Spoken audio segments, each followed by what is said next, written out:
안녕하십니까. 책 읽는 사자입니다. 여러분, 전환길 선생님의 신드롬이 지금 장난이 아닙니다. 이 영상을 촬영하는 오늘 전환길 선생님께서 울면서 호소드립니다 라는 영상을 업로드 하셨는데 9시간이 채 되지 않았는데 조회수가 211만 회입니다. 조회수도 놀랍고 그 내용도 놀랍고 이 전환길 신드롬이 무엇을 의미하는 것인가 제가 짧게 제 생각을 정리해서 여러분께 말씀을 드립니다. 오늘 영상으로 이 설명을 드리자면 전환길 선생님께서 이제 백지 광고를 했던 신문을 흔들면서 민주화 운동을 같이 했던 세대들에게 울면서 이제 호소를 하는 거죠. 이게 우리가 꿈꿨던 민주화였냐? 라고 하는 것. 그러니까 전환길 선생님의 캐릭터, 그리고 이분의 정체성, 그리고 이분이 하는 내용, 이 자체가 지금 굉장히 상징성이 있다고 보고 어떤 문화 정치적인 헤게모니가 바뀌었다는 것을 상징화하는 그런 어떤 매개가 아닐까라는 생각을 갖고 있습니다. 그래서 전환길 쌤이 오늘 올리신 영상 보면 자기가 그동안은 알아서 잘 굴러갈 거라고 한국의 시스템을 신뢰를 하신 거죠. 근데 본인이 헌법재판관 면면이 조사를 해보니 이게 아니더라. 한국이 망해가고 침몰 직전이다. 90%까지 침몰 직전이다. 라고 하며 이제 본인께서 그동안 믿었던 사회 시스템의 배신감, 분노, 슬픔 이런 것들이 표현이 됐다고 생각을 합니다. 어떤 의미에서는 이제 매트릭스에서 빨간 약을 먹고 세상의 실체, 대한민국이 어떻게 굴러가는지에 대한 실체를 목도하신 것이지요. 그런데 이제 그 선생님이 목도하고 나서 너무 놀라고 너무 배신감이 들고 너무 크게 위기의식을 느끼고 있는 그 현재 진행형 ING형 뭐랄까요 깨달음과 어떤 호소를 곧바로 영상으로 싣다 보니까,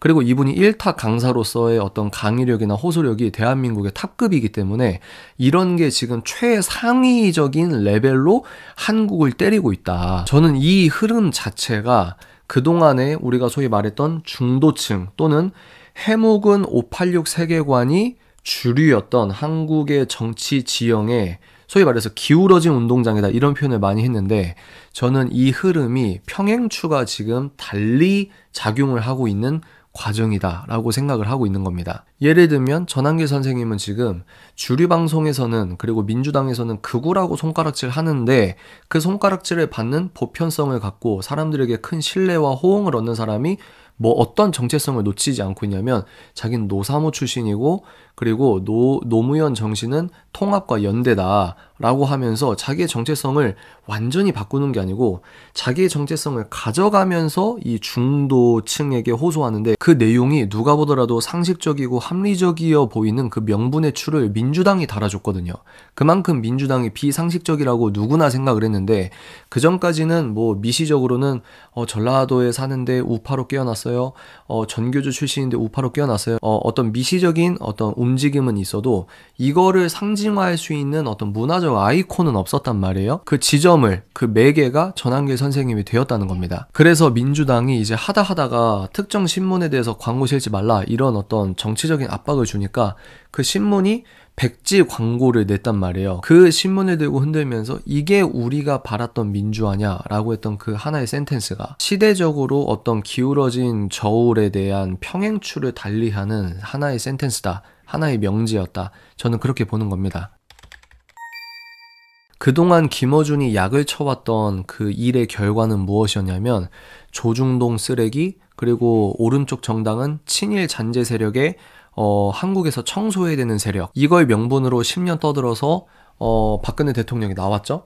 그리고 문화적 헤게모니가 본인들이 21세기 어떤 민주화 투쟁의 주역으로 포지셔닝이 됐다가 문재인이 들어서서 입법, 행정, 사법을 다 먹어보니, 다 장악을 해보니 이거 우리가 원했던 민주화가 아니잖아 라고 해서 지능이 조금이라도 남아있는 사람들은 탈출을 한 거죠. 예를 들어 우리가 봤을 땐 아직 물이 덜 빠진 뭐 참여연대 김경률이나 뭐 이런 사람들이, 상식을 갖고 있던 사람들이 조국 사태를 통해서 많이 털려 나왔습니다. 이게 무엇을 의미하냐면 문재인 정권은 한국의 수구꼴통이 바뀌었다는 걸 얘기하는 거거든요. 그러니까 김어준은 한국의 새로운 수구꼴통을 대표하는 어떤 선동의 나팔수 역할을 했던 것이고, 이건 민주화가 아닌데, 우리가 꿈꿨던 민주화가 아닌데 라고 했던 사람들이 소위 이 탈출을 한 거죠. 거기에서 지금 정권이 윤석열 대통령으로 바뀌어서 지금 윤석열 대통령의 불법 구금되고 불법 지금 구속돼서 재판을 받고 있지 않습니까?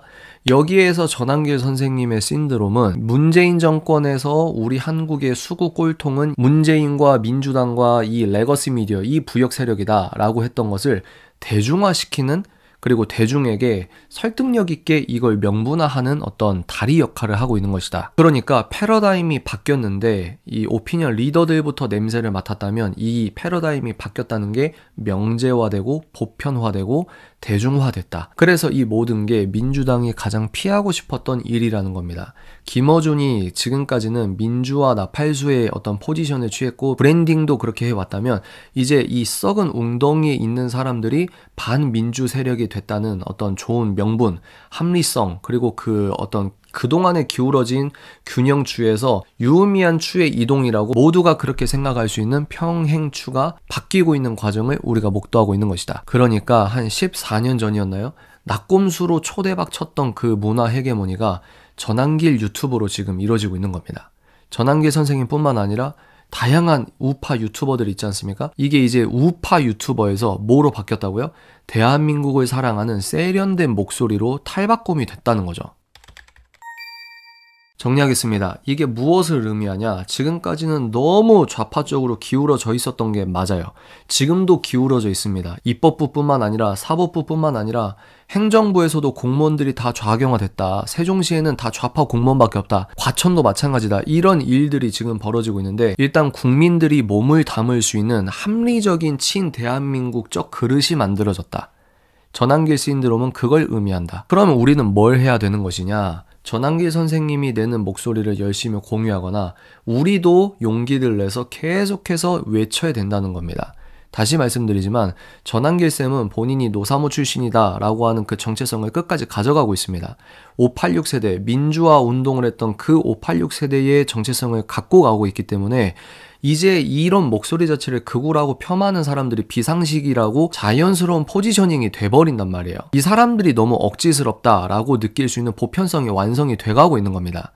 그럼 우리가 여기서 더 열심히 목소리를 내야 된다는 거예요. 그래서 윤 대통령의 지지율이 50%에서 55%, 60%가 되면 헌법재판소에서 지금 극좌라고 분류되고 있는 4명 있지 않습니까? 이 4명 말고 나머지 4명이 확실하게 이것을 인용하지 않는 편에 설 수 있는 국민적 명분을 만들어줘서 4대4가 나오면 윤 대통령을 살릴 수 있다는 겁니다. 그래서 이 판을 알고 있기 때문에 헌법재판소든 민주당이든 2월 3일에 마은혁을 데리고 온다라고 하는 거죠. 마은혁까지 데리고 오면 사실은 힘듭니다. 이 윤 대통령이 탄핵이 인용될 가능성을 매우 농후하고 그렇게 저울추가 움직여서 구조적으로 이건 탄핵을 막기가 힘들겠다 싶으면 그 판사들도 신변의 위협을 받을 수 있기 때문에 8대 0으로 나올 수도 있는 거고요. 소위 말해서 중도에서 왔다 갔다 고민하고 있는 판사들이 있다고 하면은 이 판사들이 이거 국민들이 이렇게 원하는데 우리가 이거 잘못하다간 큰일 나겠다 해서 용기를 얻고 4대4로 돼버려야 되는 것이다. 최상목도 헌법재판소에서 이거 마은혁 이거 막은 거는 위헌적인 거야 라고 하더라도 그게 강제성이 없거든요. 그래서 최상목도 얘까지 내가 통과시켜서 헌법재판소에 마은혁 넣어버리면 나 진짜 죽겠구나 라는 위기의식을 실질적으로 느껴야 된다는 겁니다. 그래서 전한길 선생님의 신드롬은 당분간 얼마까지 이게 계속될지는 모르겠지만 상징성을 갖춘 사람이 이미 돼버린 겁니다. 전한길 쌤은 과거로 못 돌아가죠. 이런 의미에서 이런 상징성을 갖고 있는 사람, 그리고 그 사람의 진정성 있는 호소력, 그리고 현장에까지 나오시라고 동원을 하고 있고 그 호소력 때문에 지금 부산으로 가는 티켓이 벌써 동이 났다 이런 얘기가 있잖아요. 이런 흐름으로 우리가 계속해서 밀고 가면 실제로 대통령을 구할 수 있는 가장 유의미한 코드가 여기에 있다. 저는 그렇게 생각을 하는 겁니다. 그래서 우리가 보편성을 갖고 어찌됐건 극좌나 어찌됐건 오른쪽은 바뀌지 않아요. 여기가 중요합니다. 여기가 올 수 있는 합리적인 그릇을 만드는 거, 이게 대통령을 구할 수 있는 가장 빠른 길 중에 하나다. 전 그렇게 생각하는 바입니다. 그래서 여러분들도 용기를 내서 외치시라, 표현하시라. 사실과 과학과 합리적인 명분은 우리 쪽에 있다. 극우라고 손가락질하는 사람들이 누가 봐도 비상식적인 편향성을 갖고 있는 사람이라고 전 국민이 끄덕이는 순간 적폐는 청산이 되기 시작하는 겁니다. 다음 영상에서 찾아뵙겠습니다.